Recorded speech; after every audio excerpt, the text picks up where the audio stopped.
Assalamualaikum warahmatullahi wabarakatuh. Selamat pagi sahabat semuanya dimanapun Anda berada. Berjumpa lagi di Edukasia Podcast, podcast khusus pendidikan dari Studio Skransa 80 bersama saya Laila Nurul Komaria. Dan jangan lupa untuk selalu ingat pesan ibu dengan menerapkan perilaku 3M. Memakai masker, mencuci tangan, menjaga jarak dan menghindari kerumunan. Sahabat Edukasia yang berbahagia, hari ini topik kita sangat spesial karena berkaitan dengan guru, yaitu guru berkarya di tengah COVID-19, mengapa tidak? Dan untuk itu sudah hadir di studio 3 guru hebat yang siap membagikan pengalamannya kepada kita semuanya dan berbagi rahasia terbaiknya bagaimana kemudian mereka tetap bisa berprestasi dan berkarya di tengah pandemi. Penasaran kan? Ayo kita langsung saja temui narasumber satu persatu. Ya, yang pertama Bu Anastasia Wiwik. Selamat pagi Bu Wiwik. Selamat pagi Bu Lala. Selamat pagi sahabat Edukasia. Ya, Bu Wiwik ini beliau selain juga guru, juga sebagai penulis. Karyanya beliau sangat banyak sekali. Dan juga di tengah kesibukannya Bu Wiwik juga sering mengisi pelatihan-pelatihan menulis. Bu Wiwik nanti siap ya untuk berbagi pengalaman dan inspirasi pada sahabat Edukasia semuanya. Oke, tentu siap. Terima kasih. Kita langsung menuju ke narasumber kita yang kedua. Ada Bu Esti Noviani. Bu Esti Noviani. Assalamualaikum Bu Esti. Waalaikumsalam Bu Lala cantik. Terima kasih. Halo sahabat Edukasia. Ya, Bu Esti ini beliau guru, masih muda, energik dan juga sangat kreatif. Amin. Ya, Bu Esti nanti tolong ya dibagi pengalamannya, bagaimana membuat video pembelajaran yang menarik. Diceritakan semuanya kepada sahabat Edukasia semuanya di rumah. Siap. Terima kasih. Kita langsung menuju ke narasumber terakhir kita. Ada di sini sudah hadir Ibu Mulyani. Assalamualaikum Bu Mul. Waalaikumsalam warahmatullahi wabarakatuh Bu Lala. Apa kabar Bu Mul kabarnya? Alhamdulillah sehat Bu Lala. Alhamdulillah. Selamat pagi juga sahabat Edukasia. Ya, Bu Mulyani ini sahabat Edukasia di rumah. Beliau ini seorang guru dengan kepribadian yang tenang tapi jangan terkecoh. Justru beliau ini telah mencetak siswa-siswi yang berprestasi di berbagai ajang lomba, kompetisi baik lokal, nasional maupun internasional. Nanti kita kulik lebih dalam. Siap ini Bu Mul? Alhamdulillah, mudah-mudahan siap Bu Lala. Terima kasih. Yuk. Ya, Bu Wiwik, saya kalau melihat langsung ke pertanyaan pertama nih Bu ya. Boleh. Saya kalau melihat biografi dan kurikulum fit yang Ibu sudah berikan kepada kami, ternyata sudah cukup lama juga menulis ya, dari 2015 betul? Iya, betul Bu Lala. Luar biasa. Tapi saya penasaran, di masa pandemi seperti ini, apakah Ibu masih tetap aktif menulis? Apa saja aktivitas yang sudah Ibu lakukan selama pandemi ini? Mungkin bisa dibagikan dengan sahabat Edukasi di rumah. Tentu saja Bu Lala, pada masa pandemi ini saya juga terus berkarya. Karena sebagai guru kita harus berkarya, berproduksi kreatif dan inovatif, terutama kepada anak didik kita. Ya, walaupun berat seperti ini, semua pembelajaran harus virtual, tetapi bagaimana cara kita menyampaikan kepada anak itu tetap yang utama. Nah, pada masa pandemi COVID-19 ini, saya kemarin juga habis melatih webinar tentang bagaimana menulis puisi, menulis cerpen, kemudian menulis novel, dan juga kepada anak-anak didik saya juga saya selalu memberikan motivasi. Bagaimana mereka mencintai dunia literasi di masa pandemi ini terutama. Nah, kemudian saya juga memberikan beberapa tugas ya, misalnya kalian membuat sebuah puisi atau mungkin membuat karangan pendek atau cerpen ya. Nah, kalau novel, kalau untuk anak SD tentu saja kurang ya, mungkin kurang bisa menguasai. Nah, seperti itu nanti kalian bisa membukukan sebagai sebuah kenang-kenangan bahwa pada masa pandemi COVID-19 ini kalian punya produk, kalian punya karya.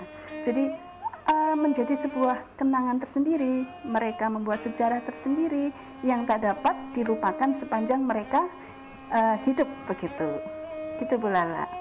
Luar biasa sekali, berarti Bu Anas tetap berkarya di tengah pandemi COVID-19 seperti ini. Terima kasih. Nah Bu Anas, selanjutnya selama Ibu berkarya menulis, khususnya menulis novel seperti itu, apakah ada pengalaman yang paling berkesan selama Ibu menuliskan novel?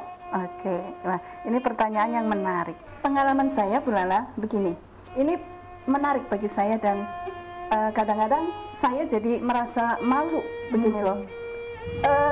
Karya novel saya kalau udah jadi nih, terus dibaca oleh teman-teman saya, lalu mereka bercanda begini, ini pasti pengalaman pribadi nih, ini pasti pengalaman pribadi. Padahal kan itu imajinasi ya. Itu pengalaman pribadi. Enggak. Atau mungkin masa lalu. Oh enggak sama sekali, ini adalah fiksi ya. Kan cerita fiksi begitu, jadi bukan cerita pribadi diri sendiri ya. Tetapi memang ada kontak batin ya antara apa yang saya tulis dengan karya yang ada dalam tulisan saya, memang ada ya. Seperti hanya begini, Risa Saraswati itu seorang penulis novel Danur. Dia itu seorang indigo. Dia bisa melihat sesuatu yang kita tidak bisa lihat. Nah, oleh karena itu karya-karya dia itu pasti karya yang seperti misteri, seperti horor dan lain-lain. Nah, ini saya juga mungkin saya kan sekarang sedang menulis yang berjudul Nyai Selendang Merah ya, karena memang menceritakan sosok wanita yang tangguh ya, yang kuat, kemudian dia punya cita-cita ingin melestarikan budaya leluhurnya. Nah, di dalam cerita Nyai Selendang Merah jilid 1 ya, karena ini ada rencana ada 2 jilid, itu menceritakan bagaimana dia itu meminta para kaulanya untuk selalu bergotong royong dalam acara bersih desa untuk mengusir pagebluk. Kemudian juga saya juga menyentuh sedikit tentang upacara cowongan ya. Ini merupakan ritual memanggil hujan dengan sarana memuja Dewi Sri, karena pada waktu itu manusia belum mengenal agama. Nah, seperti ada sentuhan-sentuhan seni ya, karena cerita yang ada di novel saya itu menceritakan tentang kehidupan masa lalu. Jadi juga dalam begini Bu Lala, dalam pendidikan di dalam kurikulum 13 juga kita para guru juga ditekankan untuk meningkatkan nilai kearifan lokal, terutama budaya Banyumas sendiri. Sehingga memang saya punya sesuatu, saya bagaimana bisa mengenalkan sebuah budaya secara tersirat di dalam sebuah novel kepada para generasi muda, begitu Bu. Kebetulan Bu Lala, ini saya bawa bukunya. Wah. Ini masih ada beberapa yang tidak saya bawa. Ada sekitar 3 karya saya yang Ada 3 belum lagi? saya bawa. Iya. Luar biasa. Iya. Ini boleh Bu Lala, gratis buat Bu Lala. Waduh, sahabat edukasi ya, jangan iri di rumah ya. Wah, saya jadi penasaran, ingin cepat baca ini Bu Anas. Iya, Pertanyaan terima terakhir kasih. nih Bu Semoga Anas. nanti senang ya. Amin, pasti saya senang lah. Bu Anas, pertanyaan terakhir nih. Iya. Ada nggak sih hal yang masih ingin Ibu capai selain tentunya akan terus menulis ya? Apa hal yang masih ingin Ibu capai ke depannya? Ya, saya punya impian Bu Lala. Saya punya sebuah impian seperti itu, andaikan buku saya atau novel saya yang Selendang Merah 1 ini menjadi itu ya, the best seller tahun 2021.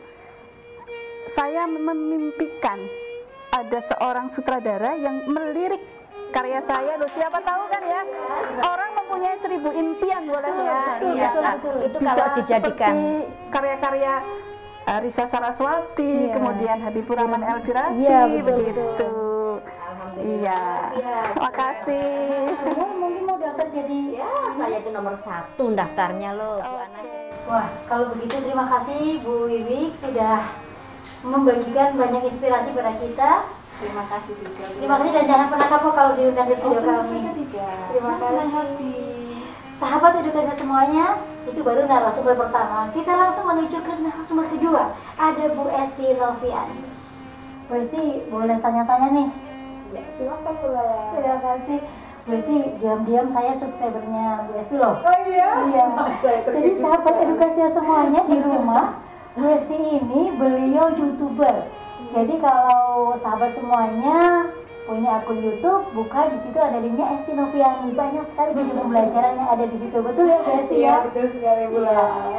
Sekarang pertanyaan pertama Bu Esti, kenapa Bu Esti memilih media pembelajaran YouTube sebagai salah satu alternatif? Terima kasih nih pertanyaannya Bu Lala. Ya. Pada mulanya saya sebagai seorang guru yang sedang mengalami pembelajaran daring di tengah pandemi seperti ini, saya menginginkan suatu inovasi agar siswa saya dapat menerima pembelajaran namun tetap semangat.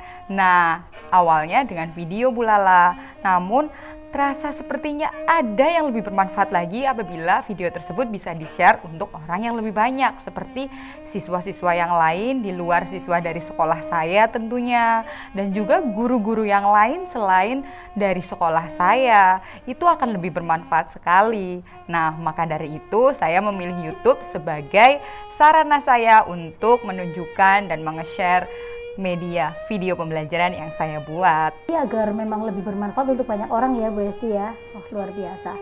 Nah Bu Esti, saya tahu pasti membuat video pembelajaran seperti itu tidak murah dan tidak mudah tentunya. Nah, dalam hal seperti itu, membuat video pembelajaran, apa sih kendala-kendala atau tantangan yang Bu Esti hadapi ketika membuatnya? Wah, kalau kendala pastinya ada Bu Lala. Dari semua orang yang membuat video pasti mengalami kendala, di mana dalam membuat video membutuhkan kesabaran, ketelitian, dan ketelatenan. Apalagi waktu yang dibutuhkan untuk membuat video itu cukup lama untuk menghasilkan sebuah video yang bagus.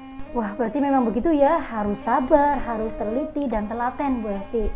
Nah, ini barangkali sahabat edukasi di rumah ingin belajar bagaimana sih membuat sebuah video pembelajaran agar menarik, menariknya dapat, nilai-nilai atau ilmu pengetahuannya juga mereka bisa serap. Boleh dibagikan Bu Esti? Kalau tips dari saya nih Bu Lala, dalam membuat sebuah video itu kita harus menentukan yang pertama siapa audien kita. Tentunya audien untuk orang dewasa dan anak-anak berbeda.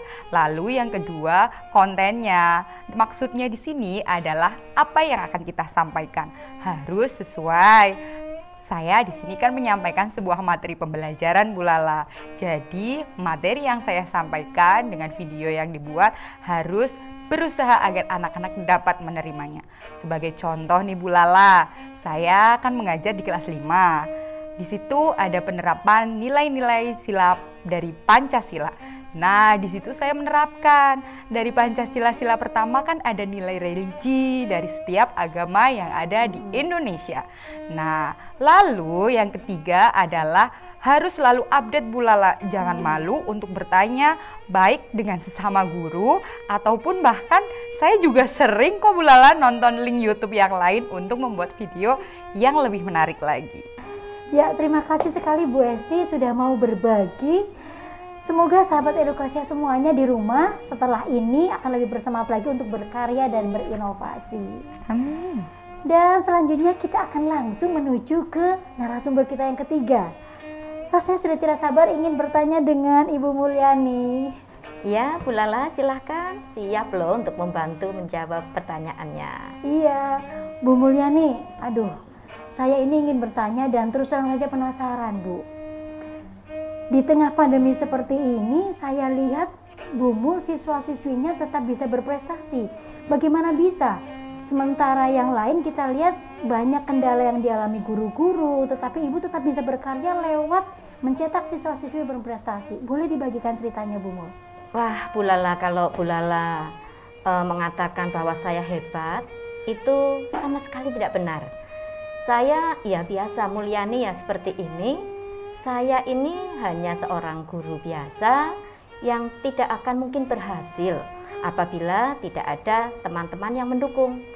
Nah, kebetulan di tempat kerja saya semua teman-teman guru itu hebat-hebat semuanya. Yaitu tadi ada yang Bu Anastasia Bibik, memang yang sudah biasa menulis. Itu yang biasa membangkitkan motivasi bagi anak-anak. Seperti pula Bu Esti Novian tadi ya, yang membuat video pembelajaran, media pembelajaran yang sangat kreatif, sehingga itu juga membangkitkan minat anak untuk selalu berinovasi.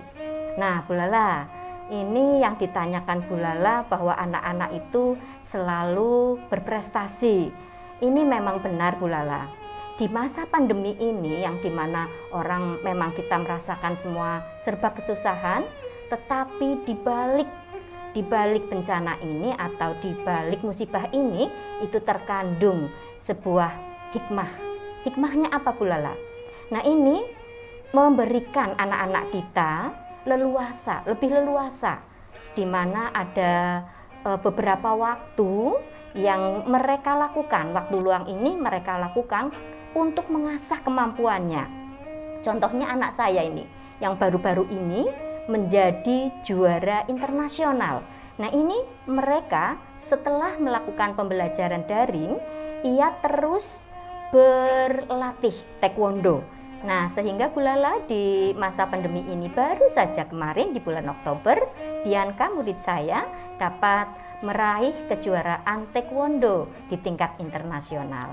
Wah, Jadi luar biasa. alhamdulillah masa pandemi ini masih tetap berkarya, bahkan masih tetap memperoleh prestasi, karena prestasi-prestasi ini yang dihasilkan itu melalui virtual, otomatis masih tetap menjalankan apa yang dinamakan tetap jaga jarak dan sebagainya selalu ditepati. Wah, luar biasa. Di cabang taekwondo di tingkat internasional. Apakah ada prestasi yang lain mungkin Bu Mulyani? Alhamdulillah Bu Lala, itu tadi yang sebagian kecil. Nah yang mengejutkan pula, yang Bu Lala dan teman-teman saksikan bahwa di tahun ini walaupun masa pandemi seperti ini, kemarin kan kita sudah melaksanakan perlombaan, diantaranya ada FLS 2N, ada MAPSI, ada Pramuka, itu yang formalnya Bu Lala. Dan yang non formalnya itu ada lomba bercerita Merdeka COVID-19 yang dilaksanakan di RRI. Lalu ada pula tari geduk yang dilaksanakan di Solo. Nah anak-anak kita sudah memperoleh kejuaraan di bidang itu.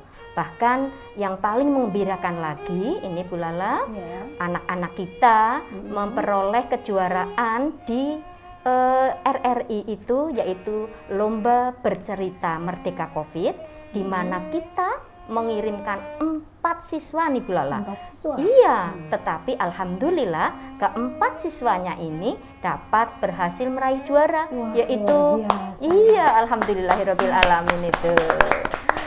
Iya, perlu ketahui ya kemarin ya Bu Lala ya, bahwa Kansa ini juara satunya.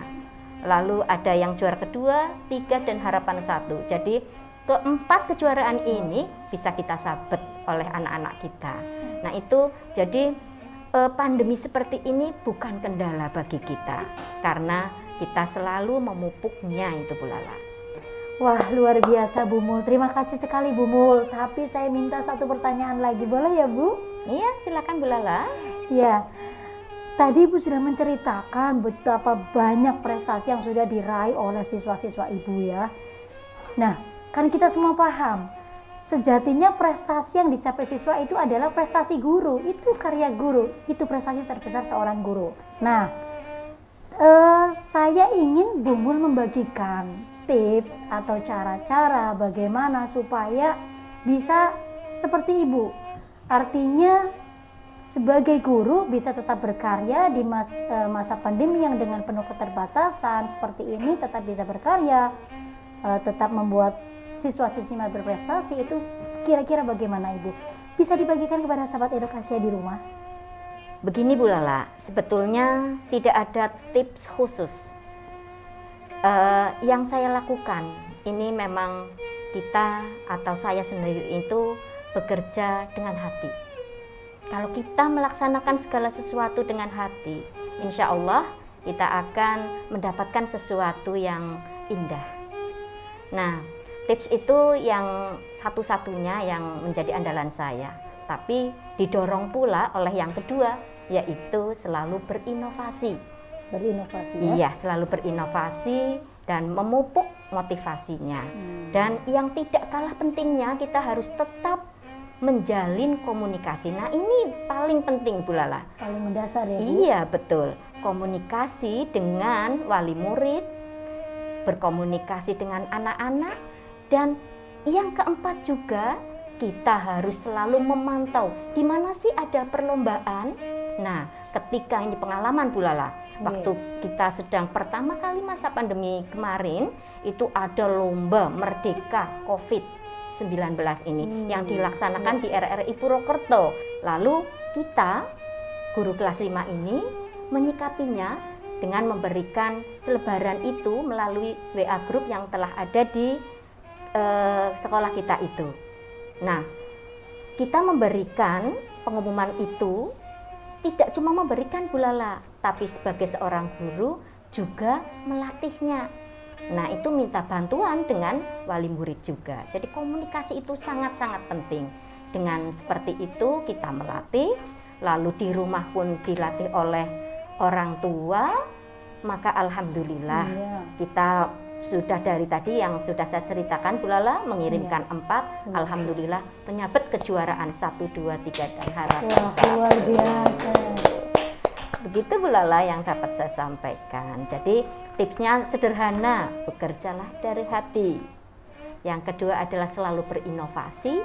Ketiga adalah menjalin komunikasi. Dan keempat selalu memantau bila ada peluang untuk mengikuti perlombaan. Begitu Bu Lala.